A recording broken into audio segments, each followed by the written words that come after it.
Hello there, this is Corey Davis, one of the creative directors at Tangentlemen, and I'm here to show you Here They Lie, but I'm with some special guests. With me are some of the developers from Tangentlemen. Hi, I'm Richard Smith, the art director on Here They Lie. Hi, I'm Ricardo Taban, I'm senior animator. Hi, I'm Stephen Ratter, senior environment artist. And these guys helped us put together this crazy experience that we want to walk you through a little bit here. Now, right here on my left is one of these creatures that you meet down here in these alleyways, who we call the Naked Others. And you're going to start seeing a few more of these here as we walk across these sort of broken planks and head deeper into the abyss. Yeah, and that's a pie on the edge of that scaffolding. There's a lot of pies. A dark, terrifying Pie, existential pie. Existential Steve, what kind of pie is it? Yeah, what kind of pie is it? It's an eel pie. An eel pie? And that's the stock. That's disgusting. Is that what this guy eats? Absolutely, yeah. Yeah, up in the marketplace, I think they were selling eels, weren't they? They were. And there's other places where people are making pies. There's a lot of pies hidden all over. And so that guy just saw that you were coming near his pie, so he threw that trash can off there. That guy's name is The Follower, and he's a really creepy guy. Like, you've already been introduced to sort of the faction that he comes from, which I mentioned is the Naked Others that have these antler horns, but he's an outcast from that group. Maybe you talk a little bit about how he came to like the style of his movement and things like that. The broken antlers instead of the full antlers. Well, that whole class was super interesting to deal with. It was figuring out how reverting back to an animalistic sort of humanity would kind of look like, and it was hard to come by until Rich, Toby, and a stunt guy called Scott Lang that I worked with on Planet of the Apes got together and figured out this weird way to move that would feel animal-like, quadruped-like, but it will still have a human element to it. And then we had him do some really funky stuff too. What are you doing over there? That's not right. That's not right. You don't treat a body slumped over a toilet like that. He's giving him CPR. He's trying to help him out. So all the characters in this game are based off of scans of two individuals, and that was a kind of willful thing that we did to show that. It's almost like a dark Adam and Eve type of thing, where everyone they hear is and like in a dream where you're seeing recurring characters or irrationally repeating characters. It has that. And this one starts following you around. That's what's happening here. Basically, is we just scared him out of his little lair there. It's also interesting the way that you guys went around and scanned a bunch of like trash and even sleeping locations that have been left around Los Angeles and things like that, and got his sort of flavor into this realism zone for the game as well. Yeah, I'd been playing around with photogrammetry for a while as a kind of off-site hobby, and I really liked the work that DICE had been doing in this mode where they're kind of capturing the world and bringing it into their games. And I was like, man, we got to get some, because it's almost like like Jim Jarmusch, how he does his movies. He wants it all to be very authentic and kind of have some connection to him directly. So I was like, all right, we're gonna, let's try and do the video game version of that.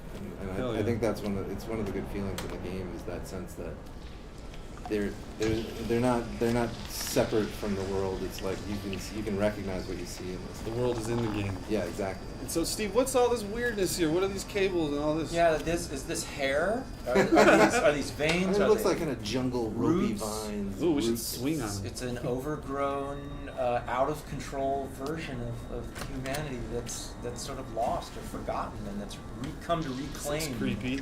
Yeah. Someone exploded right there. It's like the no straight hallways, or we're trying to kind of make everything's got a Dutch angle to it. Everything's kind of a little awkward. It's twisted, and it's like a nightmare. Like you were mentioning the Jim Jarmusch movies.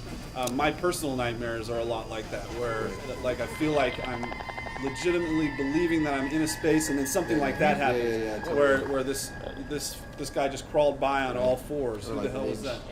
Yeah, David Lynch as well. When we turn there, you'll see that it's not just like a straight-on crawl, but there's a lot of craziness going on and a lot of weird kind of spinning, flipping, it kind of makes you like, what is that? What's he about? What's his deal? Exactly. He's sort of forgotten how to walk, or he's someone's version of what a person might be like if they kind of forgot, or they were told how a person walks. Yeah, it's like they are here amongst the technology of a forgotten people, and it's still running, it's still working. It was very useful at one point, but it's not understood at Lost all its anymore function entirely. to these strange humans that are crawling around these dark spaces.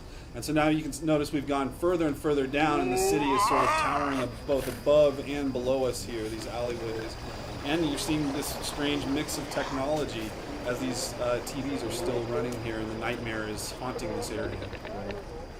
So we're moving a little closer down here. You're hearing more and more of these naked others surrounding us. We really wanted you to have this feeling of dread that was bubbling up underneath your skin throughout the experience. And I think this is one of those moments where we saw focus testers really sort of move very, very slowly into this space because they can hear the sounds of the naked others sort of bouncing off of these walls. Yeah, we really wanted a sense of uneasiness in everything. Right. From the visuals all the way to the motions, which was sometimes very hard to find. A lot of trial and error. Yeah. Hey, did this make you feel uneasy? No, how about this? Does this make you feel weird? Yeah.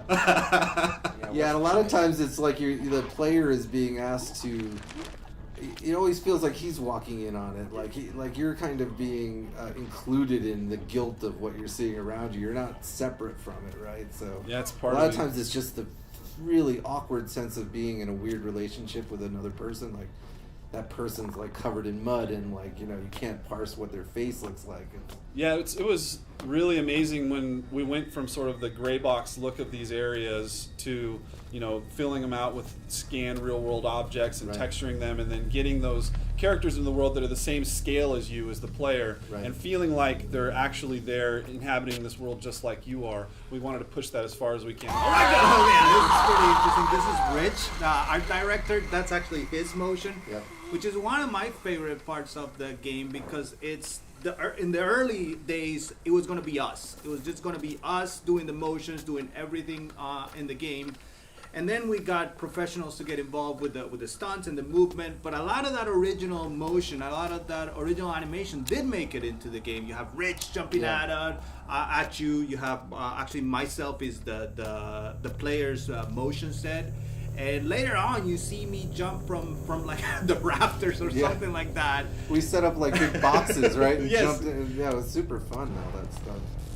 Yeah, and this place down here, we just passed the really strange clock as well. This is a place that is constantly making you wonder when in time it takes place. And actually that clock, just to give you a little hint there, if you stare at it, you go on a very strange sort of surreal hallucination for a moment there. And that's a theme that runs throughout the game as well. Oh, who's that? That was That was me. So that was the motion that Ricardo was talking about there. If you go and look at that scene up close, you'll see him actually jump out of the rafters, and that was our animation lead here, Ricardo.